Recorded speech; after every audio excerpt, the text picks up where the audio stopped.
The Scottish Aviation Bulldog. Local aeroplane in more ways than one. Built and maintained by Scottish Aviation at Prestwick. Actually belongs to the Duke of Hamilton, this particular aircraft, so many thanks to him for bringing this famous trainer to us today. Being flown for us today by Gavin Hunter.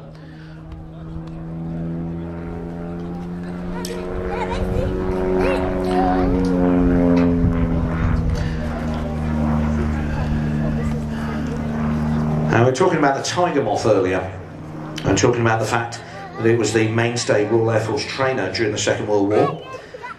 This was the mainstay Royal Air Force trainer during the 1970s and 80s.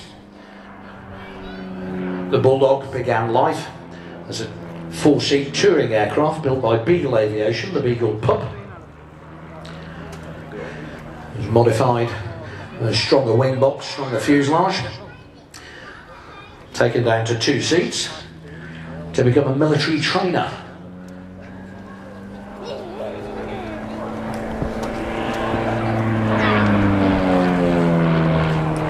Just a flat 480 horsepower Lycoming engine in the nose of this, and quite a heavy aeroplane, military trainer. Obviously got all sorts of military bits and bobs on it, and a very strong airframe, metal airframe, so quite heavy. So for 180 horsepower, this is really quite a sprightly performer, this. Pulling up and kicking on full rudder for the stall turn. Lovely thing to fly that. You start off going straight up, then just kick on full rudder, and the whole world of the sky just rotates around you until you're pointing straight down again.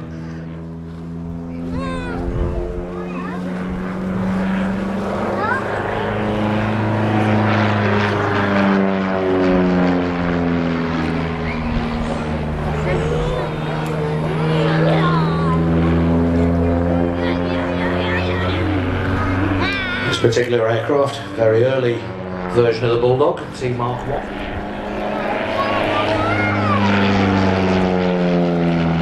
Aside from equipping elementary flying training units of the Royal Air Force, Bulldog was also used by the Air Experience flights and the University Air Squadrons. Now, Air Experience flights are still running today. They now use the Grob Tutor, and the Royal Air Force use them to give cadets air experience. That's exactly, you know, it does what it says on the tin.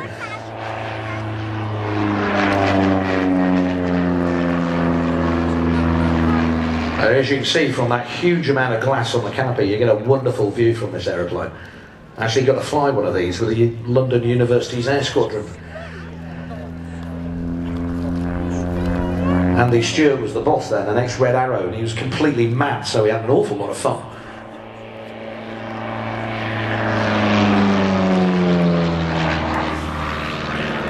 It's just a lovely aeroplane to fly, very comfortable as well, civil seats instead of hard military ones.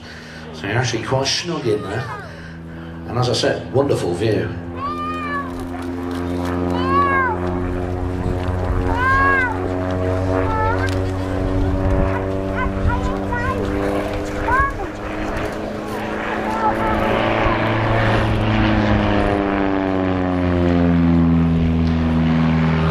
And a big wing rock farewell.